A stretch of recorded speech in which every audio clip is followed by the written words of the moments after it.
While I like to show you lots of vegan, delicious recipes, do you want to know which ones I actually make the most at home? Vegan dump and go Instant Pot recipes. I love the concept of placing all of the ingredients in the Instant Pot and then just going away, because I got stuff to do.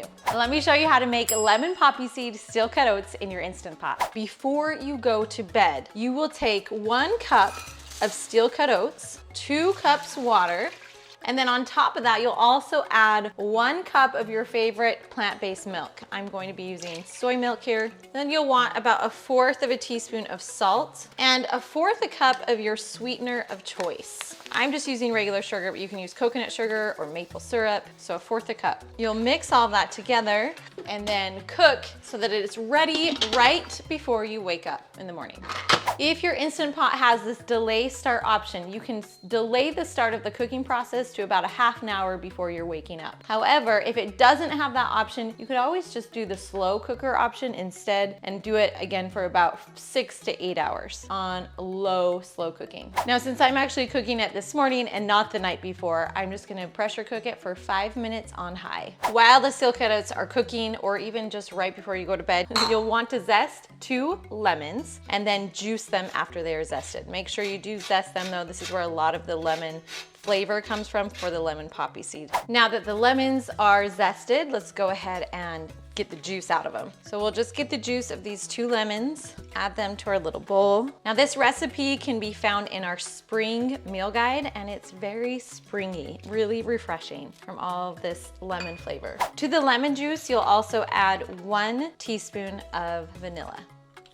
If you're cooking the steel cut oats at night so that they're ready to go in the morning, then you'll place the lemon juice in the fridge until morning. Otherwise, just keep it to the side. Once the steel cut oats are done, you'll open it up, mix everything around. It's nice and thick. And then let's add in the flavor. So you'll add in your vanilla and lemon juice mix with the zest. All you do is mix that in. Then you'll add 2 tablespoons of poppy seeds. If you do not have poppy seeds, you can also use chia seeds here. Now taste and enjoy. You can always add more sweetener if you like this a little bit sweeter. I'm going to add just a little bit of maple syrup to sweeten this up just a little bit more. But that's up to you. It's pretty sweet on its own. It just depends on your preference. Sometimes, depending on the size of your lemons, it may be a little more lemony, so adding that extra sweetener can help. This makes about 3 to 4 servings.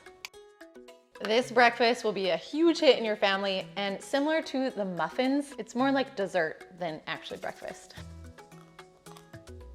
It's really good. Such a great way to mix up your typical oatmeal. Lemony and sweet. Just be warned that you'll probably have to check your teeth for poppy seeds after.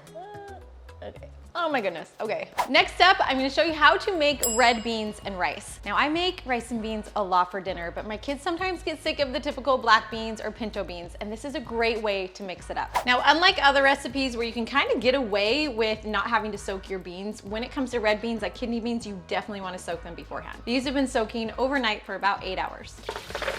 You'll first start by draining and rinsing the red beans. You'll chop an onion, a pepper, and 4 stalks of celery. I chop everything with this chopper. It's linked below. It's a huge time saver. Now you could saute these vegetables right away in the Instant Pot, but I honestly don't even bother. I'm just gonna put them in because we're just gonna dump and go. Save some time. Then you'll add 4 cloves minced garlic, the kidney beans that have already been rinsed and drained, 4 cups of veggie broth. I just use the veggie broth paste. I'm gonna throw in 5 for good measure because I kind of eyeballed my 4 cups. Now for the spices. You'll add 2 teaspoons of thyme, 2 teaspoons of oregano, 2 bay leaves, and 2 teaspoons smoked paprika. Then you'll also add a teaspoon of liquid smoke and some black pepper. Close the lid and cook. You'll pressure cook this on high for 30 minutes. While that's cooking, you'll also want to place your rice in your rice cooker and then go for a walk. Walk away, go have fun, do some reading. Dinner will be done in 30 minutes. The red beans are done. Releasing it after about 5 minutes of letting it sit. All right, you'll mix everything, pull out the bay leaves and add in some green onions and cilantro. Then serve over rice. This delicious red rice and beans recipe is from our spring meal guide, and you can get the first week of the spring meal guide for free by just clicking on the link below. If this is in the spring when you're watching it, make sure to click on that link so you can get your spring meal guide. You can also add some hot sauce to this to make it a little bit more spicy if that's how you prefer. The flavor is so yummy, it's good. This next recipe, my husband has named Almost Rotten Vegetable Soup. This is the recipe I use when I have a bunch of veggies that are about to go bad if I don't use them right away. So I chop them up, put them in the Instant Pot to make this soup. It's the same base every time, the same spices, and it is delicious, even when the veggies are different every time. So let me show you how to throw it together. The first step in Almost Rotten Vegetable Soup is to open your fridge and see which veggies are about to go bad and pull them out. We got some cauliflower, celery, carrots back in there. Some green beans. So many carrots and carrots and carrots. I think I'm gonna add some carrots, yeah? Peppers and some purple cabbage. Who knows how old that is, but we'll use it. Jalapeno peppers, maybe not today. Guys, I have 6 kids. Nothing ever stays clean for long. So much cleaner now. After finding the veggies in your fridge and possibly cleaning out your fridge, then you'll need to find a starch. You can use rice or potatoes. And these potatoes are about to go bad, so I'm gonna use these, but you'll want either or, and you'll also wanna add some beans. Next, you'll grab some frozen peas and corn in your freezer, and then we are good to dump it all in. You'll also wanna grab an onion. So let's chop everything up. My kid ate some and put it back in. I like to use the leaves from the celery. I think they actually add a lot of flavor. Once the chopper gets full, I add it to my Instant Pot. You do want to make sure to wash them before you chop them. Add this in. Now for the potatoes. Look at this beautiful mix of potatoes. We have purple potatoes, white potato, red potatoes. We'll add these in too. Almost full. I'm gonna add in some frozen peas and some frozen corn. Sometimes I'll save these till the very end after it's cooked to cool it down for my kids. We're just gonna cook it at the beginning now. That's good. And I'll add in 4 to 5 cups of veggie broth. And 5. Mix all of that in. The veggies do cook down, so it doesn't look like a lot of water here, but it is. Now the secret ingredient to this whole soup is Old Bay seasoning. Yes, this is what makes it so good. We'll add 1 tablespoon here, and that's all the spices you'll need. Then I'll pressure cook it on high for 18 minutes. While that's cooking, I've rinsed off some of the veggie scraps, and I'm gonna add it to my bag of veggie scraps that I will use to make homemade veggie broth once the bag gets full. I store this in my freezer. Okay, the Almost Rotten Veggie Soup is done cooking. You can see there's a good amount of liquid, and it tastes pretty good, but I want it to go next level. So let me show you. We're gonna take the juice from this soup. So we want at least a cup, possibly a little bit more. Try not to get the veggies in there. And we're gonna add it to a blender.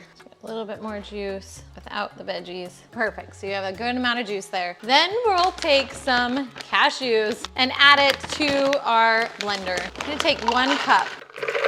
Then I'll blend this into a cream. Now, this can depend on you. If you want it to be a little bit more creamy than this, you can add maybe a 1.5 cups, just a couple more, just kind of based off of your preference. If you're going for low fat, you can add less, or you can even just do soy milk instead and add a little bit of soy milk to make this more creamy. Oh, look at how creamy that is. Look at how creamy. Once you take the time to blend the cashews in your blender, it turns into this delicious cream. Seriously, it's so thick, so delicious, and it's gonna make our soup so yummy. Just make sure that you got all those cashews nice and creamed. Yum. All right, let's add in that cream. And even if there's a couple of chunks, that's okay.